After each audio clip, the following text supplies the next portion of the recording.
সারা দিন নিজের মতো থাকতো। কখনো এমন হয়েছে যে আমার কাছে রেখে বেরিয়েছে, রাত ৮টা-৯টার পর হয়ে গেছে তবুও আসেনি। ছোট ছেলেটা মাকে খুঁজতো সারাদিন, মায়ের বুকের দুধটুকুও পেত না। ফিটার খাওয়াতে হতো। একরামুল তখন দেশের বাইরে। ততদিনেও সব ঠিক ছিল। বাড়িতে এত কাজের লোক ছিল, আমার মেয়েরা ছিল, তোর দাদামশাই ছিল, এক ইমনকে আমরা সবাই সামলে নিতাম। কিন্তু মায়ের অভাব তো পূরণ করতে পারতাম না। কিন্তু ঝড় শুরু হলো যখন একরামুল দেশে ফিরে এলো। অশান্তির সর্বোচ্চ সীমায় পৌঁছে গেল ছেলেটা, সেই সাথে আমরা সকলেই। তবুও একরামুল মানিয়ে নেওয়ার চেষ্টা করলো। ইরিনাকে বোঝাতে লাগলো যাতে বাচ্চাটার কথা একবার ভাবে। কিন্তু না তার সংসারে মন ছিল, না ছিল স্বামী সন্তানের প্রতি ভালোবাসা। সেদিন একরামুলের সাথে ঝগড়া করে বেরিয়ে গেল বাড়ি থেকে। ইরিনার বাবার কাছে ফোন করে জানতে পারলাম সে তার ওখানে গিয়েছে। বেশ ভালো কথা। একরামুলকে বোঝালাম যেন কিছুদিন পর গিয়ে নিয়ে আসে, মন মেজাজ ঠিক হোক। একরামুলও তাই করলো। 15 দিন পর সে গেল ইরিনার বাসায়। সেখানে গিয়ে জানতে পারলো ইরিনা নাকি ইমনকে রেখে 2 দিন যাবৎ তার বান্ধবীর বাসায় রয়েছে। ছেলেটা কেঁদে কেঁদে অস্থির। ঠিকভাবে 2 দিন খাওয়া পড়েনি, চোখ মুখ শুকিয়ে গেছে, কপালের নীল রক্তটা ভেসে উঠেছে, যা দেখে বুকের ভেতরটা মোচড় দিয়ে উঠল। একরামুলের চোখে পানি এসে পড়ল ছেলের মুখ দেখে। আর এক মুহূর্ত সেখানে দেরি না করে ইমনকে নিয়ে বেরিয়ে এলো। বাড়ি এসে ইমনকে আমার কাছে দিয়ে পাগলের মতো বেরিয়ে পড়লো ছেলেটা। কেউ একজন ফোন করে একটা ঠিকানা দেয়, সে অনুযায়ী একরামুল সেখানে গিয়ে পৌঁছায়। সেখানে গিয়ে এমন কিছু শুনতে পায় যা ওর ভাবার বাইরে ছিল। 5 বছরের ভালোবাসার সম্পর্কের পর বিয়ের বয়স 3 বছর, বাচ্চার বয়স 2 বছর। এতগুলো বছর একসাথে থাকার পর সে জানতে পারে যে মানুষটার সাথে ছিল সে পরকীয়ায় লিপ্ত। শারীরিক চাহিদা মেটানোর জন্য স্বামী সন্তান সব ছেড়ে হোটেল ভাড়া করে থাকছে এক ভিন্ন পুরুষের সাথে। এত বছরের সম্পর্ক থাকার পরেও মানুষ চিনতে ভুল কি করে করতে পারি আমি? বলেই দরজায় কয়েকটা লাথি দিতে দরজা খুলে যায়। সাথে সাথে কিছু নোংরা চিত্র ভেসে আসে চোখে। ওই দুজনের চোখ, মুখে ভয়ের ছাপ, নিজেদের নগ্ন শরীর ঢাকার প্রাণপণ চেষ্টা, যা দেখে একরামুল এক চিৎকার দিয়ে ইরিনার চুলের মুঠি ধরে বিছানা থেকে নামিয়ে মারতে শুরু করে। একরামুলের বাকি লোকেরা ওই ভিন্ন পুরুষকে মারধর করে। সবশেষে ডিভোর্স পেপার রেডি করে ওই দিনই ওই লোকের সাথে ইরিনের বিয়ে দেয়, চুলের মুঠি ধরে সকলের সম্মুখে। বলো বাজারি মেয়ে তো হওয়ার শখ থাকলেও তুই হতে পারবি না। তোর ভাগ্য ভালো, তুই একরামুল চৌধুরীর সন্তান জন্ম দিয়েছিস, নয়তো তোর সাহস কি করে ঘটতো তুই কল্পনাতেও পারতিস না। আর শোন, যে পুরুষ স্বাদ পাওয়ার জন্য তুই আমার ছেলেকে ত্যাগ করতে দ্বিধা করিসনি, ওই পুরুষের কোনোদিন দেখলে তুই দুনিয়াতে তোর শেষ দিন হবে। ধীরে ধীরে মা ছাড়া বেড়ে উঠছিল ইমন। যখন কিছুটা বোঝে স্কুলে ভর্তি করানো হয়, তখন থেকে ছেলেটা কেমন গুম ধরে থাকতো। কতটুকু বাচ্চা ছেলে, এমন নিশ্চুপ স্বভাব আমরা কেউ স্বাভাবিকভাবে নিতে পারতাম না। আমার বড় মেয়ে নদী কলেজ থেকে ফেরার সময় একদিন দেখতে পাই ইমন হেঁটে আসছে, কাঁধে স্কুল ব্যাগ, পাশে ওর বয়সী একটা ছেলে তাদের মায়ের সাথে ওরই পাশে হাঁটছে। ইমন সেদিকে চেয়ে চেয়ে হেঁটে যাচ্ছে। সেদিনই নদী এসে বাড়িতে ঝড় তুলে ফেলে। ইমন একা স্কুলে যায় কেন? আমাদের বাড়ির ছেলে গাড়ি ছেড়ে বের হয় কেন? একরামুলকে জোর গলায় বলে। ইমনের জন্য হলো তোকে দ্বিতীয়বার বিয়ের কথা ভাবতে হবে। আমরা সবাই চাই ইমন মা বাবার ভালোবাসা, মা বাবার ছায়া বড় হয়ে উঠুক। নদীর কথা শুনে আমরা সবাই সিদ্ধান্ত নেই দ্বিতীয়বার বিয়ে করানোর। প্রথমে একরা রাজি না হলেও ইমনের কথা ভেবে পরে রাজি হয়। একদম গরিব পরিবার থেকে সাজিয়াকে নিয়ে আসি আমরা, যাতে সে বড় পরিবারে এসে কোনো প্রকার হিংসা অহংকারের বশীভূত না হয়। সাজিয়া এ বাড়ি আসার পর প্রথম কয়েক বছর বেশ ভালোই ছিল। ইমনও তাকে নিজের মায়ের চোখে দেখতো, সব সময় মা মা করতো। বাবার থেকে মায়ের দিকেই ওর টান বেশি ছিল। সব ভালোই চলছিল, কিন্তু কখনো ভাবতে পারেনি যে ভয়ে সাজিয়াকে এ বাড়ির বউ করে নিয়ে এলাম, সেই ভয়টাই আমাদের চেপে ধরবে। সাজিয়ার তখন 3 মাস চলছে। বাচ্চা পেটে আসার পর থেকে সে কেমন পাল্টে যায়, মেজাজ দেখানো, খিটখিটে স্বভাব, ইমনকে ধমকা ধামকি চালাতেই থাকতো। আমরা প্রথমে ব্যাপারটা স্বাভাবিক নিলেও পরে ধীরে ধীরে বুঝতে পারি সাজিয়া সত্যি বদলে যাচ্ছে। আসলে বদলে যাচ্ছে না, বরং ওর ভিতরের সত্তাটা ধীরে ধীরে বেরিয়ে আসছে। ভুলটা আমাদেরই হয়েছিল। আমরা ভেবেছিলাম দরিদ্র পরিবারের মেয়ে নিয়ে আসলে হয়তো সে আমাদের মেনে চলবে, বিলাসিতা পাবে, আগের জীবন থেকে অনেক ভালো জীবন কাটাতে পারবে। এগুলোর বিনিময়ে হলেও এ পরিবারটাকে মন থেকে ভালোবাসবে, ইমনকে নিজের করে নিবে। কিন্তু ভুল ছিলাম। আসলে ধনী গরিব দিয়ে মানুষের মন বিচার করাটাই ভুল হয়েছে। ধনী পরিবারের অনেক ছেলে মেয়ে আছে যারা মনের দিক থেকে অনেক ভালো হয়, আবার অনেক ছেলে মেয়ে আছে যারা উচ্চবিত্ত হলেও মনটা নিম্নই থেকে যায়। গরিব পরিবারের খাঁটি সোনা জন্মায়, আবার গরিব পরিবারে তামাও জন্মায়। সমাজে এক শ্রেণীর মানুষ আছে যারা উপরে উঠতে উঠতে এতটাই উপরে উঠে যায় যে নিচের দিকে তাকানোর প্রয়োজন মনে করে না। কিন্তু তাদের একবার নিচে চেয়ে ভাবা উচিত, একবার ফসকে পড়ে গেলেই শেষ। আমাদের আশেপাশে এমন অনেক নিম্নবিত্ত মানুষ রয়েছে যাদের অভাব অনটন ভোগ করতে করতে মনটাও একদম নিচু হয়ে গেছে। আর এরা যখন হুট করে বড় কিছু পেয়ে যায় তখন এদের মাঝে অহংকার জন্মাতে থাকে। পিছনের দিনগুলোর কথা একবারও ভাবে না, বরং কিভাবে আরো পাবে, আরো চাই করে করে মনটা বিষিয়ে তোলে। সাজিয়ারও হয়েছিল সেই অবস্থা। এখন পর্যন্ত সে সেই নীতিই মেনে চলে আসছে, কিন্তু মন থেকে উঠে গেছে সকলের। আসলে আমরা যদি বাইরে থেকে মানুষটাকে চিনতে পারতাম তাহলে হয়তো এত বড় ভুল কেউ করতাম না। দুনিয়াটা যেমন বিচিত্র, দুনিয়ার মানুষগুলোও তার থেকেও বেশি বিচিত্র। মানুষগুলোর ভেতর ঢুকে তো আর তাদের চিনতে পারি না। সব সময় একবারও পারেনি না, প্রথমবার পেরেছে না দ্বিতীয়বার, তবুও মানিয়ে নিয়ে সংসার করে যাচ্ছে। কি করবে, বারবার সংসার ভাঙার মনটাও ওর আর নেই। ইভান জন্মানোর পর থেকে সাজিয়ার নিত্য নতুন রূপ দেখতে থাকি সকলে মিলে। ততদিনে ইমনও বুঝতে শিখে যায় সবটা, যে ইমন নিজেকে গুটিয়ে নিচ্ছে বলে আমরা সাজিয়াকে নিয়ে এলাম এ বাড়িতে। সেই ইমনই সাজিয়ার জন্য সবকিছু থেকে নিজেকে আবারও গুটিয়ে নিল। আপন পর কাছের দূরের বুঝতে শিখে গেল, নিজেকে নিজের নিয়মে তৈরি করে ফেলল।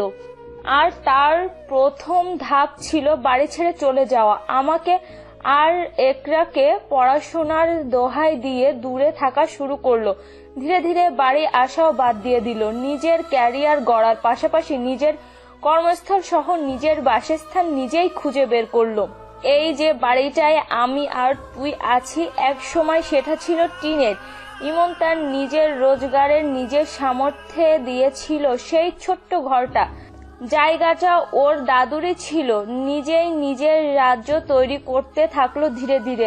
আলাদা জগৎ, আলাদা রাজ্য নিয়ে বেশ ভালোই ছিল, কিন্তু তার এই সাদামাটা জীবনের রঙের ছিটে দিতে চলে এলো রীতিশা নামক সেই ভয়ঙ্কর নারীটা।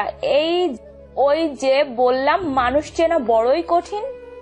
মানুষ শুধু মানুষ না, নাটক সিনেমায় কৃত্রিম মুখোশ পরে অভিনয় করে মানুষ, আর বাস্তবে চামড়ার মুখোশ পরে ছলনা করে বেড়ায়। সেদিন ছিল ইমনের অফিস জয়েন করার প্রথম দিন। এত বড় ইন্ডাস্ট্রির মালিকের প্রথম সন্তান ছিল ইমন। সেই সময় দায়িত্ব নেওয়ার মতো ওই ছিল। শুধু সে সময় না, ইভান অভ্র বড় হলেও ইমনের মতো করে সবটা ওরা এখনো সামলাতে পারবে না। আমার ছোট ছেলেটা তো কখনো এই সম্পত্তি ব্যবসার দিকে নজর দেয়নি। সে আজীবন বারমুখী হয়েই থেকেছে। একরার পর ইমনই সেই ব্যক্তি যে কিনা আমার স্বামী রেখে যাওয়া ধনগুলো যথার্থ মর্যাদা দিয়েছে, নিজের সবটা দিয়ে রক্ষা করেছে, বাপ দাদার থেকেও বেশি সফলতা লাভ করেছে সে। আর তার এই অল্প সময়ে এত বড় সাফল্য দেখে সবার নজর পড়ে যায় তার দিকে। সাজিয়ার বোনের মেয়ে সেদিন প্রথম আমাদের বাড়িতে আসে, নাম রীতিশা। বাবা মা ইংল্যান্ড থাকে, সেও তাদের সাথে থাকতো। সেখান থেকেই খবর পাঠায় দেশে ফিরবে, তার বাবা কয়েক বছর পর ফিরবে। সাজিয়াও জানিয়ে দেয় কোনো সমস্যা নেই, রীতিশা আমার কাছেই থাকবে। লম্বা চওড়া ফর্সা গড়নের মেয়ে, আধুনিকতার ছোঁয়া, চালচলন কথাবার্তায় স্পর্শ। হঠাৎ একরা এসে বলল, মা, রীতিশা মেয়েটাকে তোমার কেমন লাগে? আমি বললাম, কেমন লাগার কি হলো আবার? আসলে আমি ইমনের বিয়ের ব্যাপারে ভাবছিলাম। এতে যদি ছেলেটা এ বাড়ি আসে, বিয়ে করে বউ বাচ্চা নিয়ে সংসার শুরু করুক, বিয়ের পর সব ঠিক হয়ে যাবে। মেয়েটার চেহারা ভালো, কিন্তু চাল চলন তোর ঠিক লাগে না। আরে মা, মডার্ন মেয়ে, দেশের বাইরে থাকতো। ইমনের জন্য তো এমন মেয়ে পারফেক্ট। ইমনের ঠিক পছন্দ হবে ওকে। এছাড়া মেয়েটা উচ্চ শিক্ষিত, ইমনের সাথে বেশ মিলবে। আর মেয়েটা তো কাজের জন্যই এদেশে এসেছে, ইমনের পার্সোনাল অ্যাসিস্ট্যান্ট হিসেবে আমাদের অফিস জয়েন করিয়ে দুজন দুজনকে চিনবে, জানবে, তারপর বিয়ে। দাদু ভাইয়ের জন্য যা ভালো হয় তাই কর, দাদু ভাই সুখে থাকলেই আমি সুখী। আচ্ছা, দেখো সবটা ভালো হবে। অফিসে মিটিং শেষ করে সেদিন ইমনও বাড়ি ফিরে। ডিনারের সময় একরামুল তার সিদ্ধান্ত জানায়। ইমন চুপচাপ সব শোনে, কিছু বলে না, তারপর উঠে যায়। ছেলেটা তো এমনই, তাই কেউ কিছু মনে করেনি। কিন্তু রীতিশা যেন এক নজর দেখেই পাগল হয়ে যায়। চোখ দিয়ে কেমন গিলে খাচ্ছিল ইমনকে। তা কারো নজর এড়ালো না, সবাই বেশ খুশি হলো। সব থেকে বেশি খুশি হলো সাজিয়া। রাত প্রায় 11টা বাজে। ইমন ব্যালকনিতে বসে কফি খাচ্ছিল আর অফিসের কিছু কাগজপত্র ঘাটাঘাটি করছিল। এমন সময় রুমে ঢুকে রীতিশা। ইমনের সামনে চেয়ারে বসতেই ইমন এক নজর দেখে চোখ ফিরিয়ে নিজের কাজে মনোযোগ দেয়। রীতিশা বলল, হাই, আমি রীতিশা। ইমন বলল, So, you are ignoring me? no, I don't know you. So, there is no question of neglect. Ritisha বাঁকা হেসে বলল, আমাকে চিনতে হলে, জানতে হলে অবশ্যই পরিচিত হতে হবে। আমি রীতিশা। আমার বাবার ইংল্যান্ডে বাড়ি আছে, নিজের বিজনেস আছে, এদেশেও রয়েছে। আমি পড়াশোনা শেষ করে এদেশে এসেছি নিজের ক্যারিয়ারের জন্য। ইমন বাঁকা হাসলো, কাগজগুলো গুছিয়ে নিয়ে উঠে পড়ল। রীতিশাও উঠে দাঁড়ালো। আশ্চর্য তো, এত সুন্দর সাজানো গোছানো আইটেম রয়েছে সামনে, অথচ কোনো নজরই নেই। এদিকে ডোন্ট কেয়ার ভাব নিয়ে চলে যাচ্ছে। কিন্তু তোমার মতো পার্সোনালিটির মানুষকে তো ছাড়ার পাচ্ছি আমি নই, মিস্টার ইমন চৌধুরী। ইমন রুমে যেতেই রীতিশা ইমনের বিছানায় বসলো। সাথে সাথে ইমন বেশ জোরে থমকে উঠল। রীতিশা ভয় পেয়ে উঠে দাঁড়ালো। সভ্যতা, ভদ্রতা কোনো কিছুই নেই দেখছি। কারো রুমে ঢোকার আগে তার থেকে পারমিশন নিতে হয়, জানেন না? কারোর সাথে ফার্স্ট মিট করলে তাকে তুমি বলে সম্বোধন করাটা কোন ধরনের ভদ্রতার মধ্যে পড়ে? আর এত রাতে একজন ভিন্ন পুরুষের রুমে এসব ড্রেস আপে আসতে লজ্জা করে না? এসব ড্রেস আপ পরে ভিন্ন কারো সামনে গেলে এদেশের ভাষায় কি বলে জানেন তো? অর্ধ নগ্ন হয়ে আসা। বলেই রুম ছেড়ে বেরিয়ে যেতে নিতে রীতিশার সামনে এসে দাঁড়ালো। ইউ নো হোয়াট, তোমার সাথে আমার বিয়ের কথা চলছে। হবু স্বামীর ঘরে আসতে আমি অনুমতি নেওয়ার প্রয়োজন বোধ করি না। হবু স্বামীকে আপনি বলে পর করে দিতেও চাই না। I really like you, your personality. I just want you. বরাবরই এদেশের প্রতি অনীহা ছিল, তবে এদেশে যে এমন একটা জিনিস আছে সত্যি আগে জানা ছিল না। আগে জানলে আরো আগে চলে আসতাম। বলেই ইমনের ফুল বডিতে চোখ বুলালো। ইমন বলল, ইউ নো হোয়াট, ইমন চৌধুরীর বউ হওয়া এতটা সহজ নয়। আর আপনার বিহেভ দেখে বোঝা যাচ্ছে আপনি কত বড় মাপের বেয়াদব আর বড় মাপের ফাজিল। সো এমন বেয়াদব, ফাজিল, লাজ লজ্জাহীন নারী ইমন চৌধুরীর মনে ঢুকতে পারবে না। আমি বেয়াদব, ফাজিল, লাজ লজ্জাহীন? এত বড় সাহস ইমন চৌধুরী আমাকে, এই রীতিশাকে অপমান করে, যার জন্য কিনা এত এত ছেলেরা পাগল। এত এত ছেলেকে বিন্দেশে মুরগি বানিয়েছি, আর এই ইমন চৌধুরী কিনা আমাকে অপমান করে দিল। আমার রূপ দেখে সে ডোন্ট কেয়ার ভাব নিয়ে থাকলো। বলেই রাগে ফুঁসতে শুরু করলো। সাজিয়া বেগম বললেন, মামনি শান্ত হও, শান্ত হও মামনি।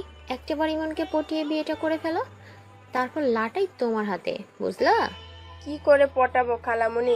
আমার দিকে একটা বার চেয়ে দেখছে। একটা মানুষ যদি নাই তাকায় তাহলে তাকে কি করে কব্জা করবে? পুরুষ তো সেই রূপ চেয়েও দেখছে না। সাজিয়া বেগম বললেন, দেখাতে হবে। পুরুষ মানুষ ঘায়েল করার মন্ত্র জানতে হবে, যতই সাধু সাজুক না কেন। যখন তোর রূপ যৌবন ওকে সমর্পণ করতে চাইবি, ও কোনোভাবেই নিজেকে আটকাতে পারবে না।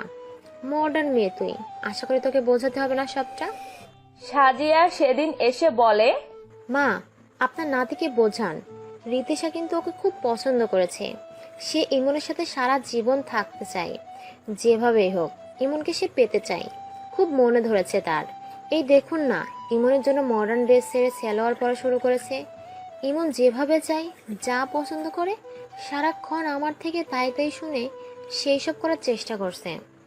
আমি সাজিয়ার কথা আর রিতিশার আচরণ দেখে ইমনকে সেদিন বোঝাই।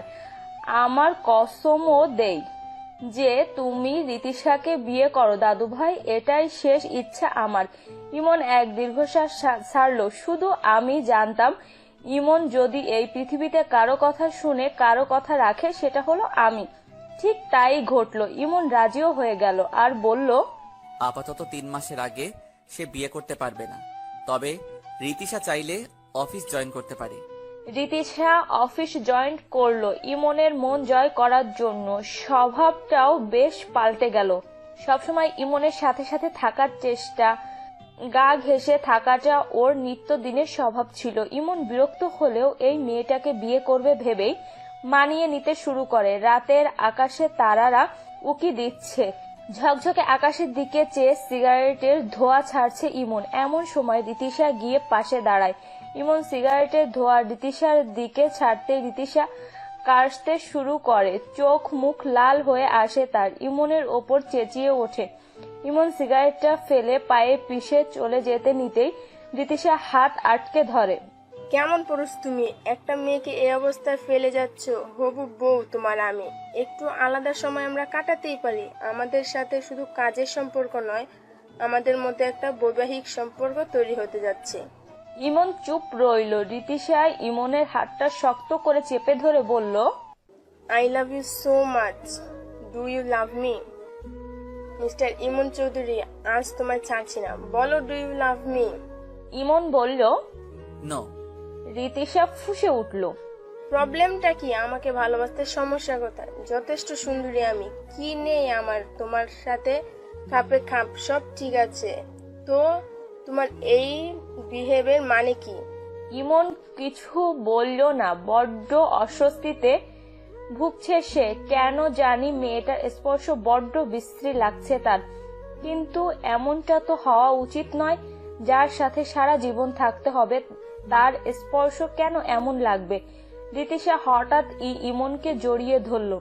ইমনের বিরক্ত লাগলেও নিজেকে মানানোর চেষ্টা করলো, কিন্তু নিজে থেকে ধরল না। রিতিশা চোখ বুজে ইমনের বুকে রইল বেশ কিছু সময়।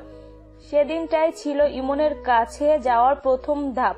সেদিন রাতে আমরা বাড়ি কেউ ছিলাম না। ইমন ছিল।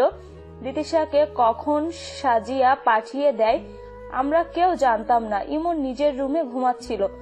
এমন সময় রিতিশার রুমে গিয়ে ইমনের বুকে মাথা রেখে আষ্টে পৃষ্ঠে জড়িয়ে শুয়ে পড়ে। বুকের ভেতরটা ধক করে উঠল মুস্কানের। চোখ বেয়ে কয়েক ফোঁটা পানি গড়িয়ে পড়ল।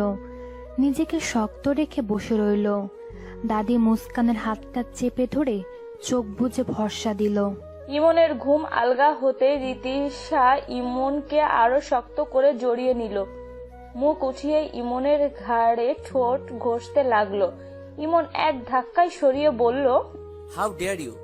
রিতিশা তার শরীরের কাপড় ঠিক করতে করতে বলল, এমন করছো কেন জান? সারা রাত এত আদর করে এখন দূরে ঠেলে দিচ্ছ। What? Are you mad? Ritisha এক ঢোক গিলে ইমনের কাছে গিয়ে ইমনকে জড়িয়ে বলল, জান, এত সুখ আমি কোনো দিনও ভুলবো না, বিশ্বাস করো। ইমন এক ঝটকায় ছাড়িয়ে দিয়ে দাঁতে দাঁত চেপে বলল। হেই, মাথা খারাপ হয়ে গেছে? কি সব বলছো? তিতিশা আরেক ঢোক গিলে বলল। কি বলছি মানে, তোমার শরীরে আর আমার শরীরে একটা বার চেয়ে দেখো, তাহলে বুঝবে সেটা। ইমন থমকে যায়, নিজের দিকে একবার, রীতিশার দিকে একবার তাকায়। শার্টে লিপস্টিকের দাগ, মেয়েলি স্মেল। রীতিশা হ্যালো বন্ধুরা, পরবর্তী পার্ট খুব তাড়াতাড়ি আসবে, তো সবাই অপেক্ষায় থাকো। আর চ্যানেলটি যারা এখনো সাবস্ক্রাইব করনি তারা পরবর্তী পার্ট দেখার জন্য চ্যানেলটি সাবস্ক্রাইব করে রেখো। ধন্যবাদ সবাইকে, আমাদের সাথেই থেকো।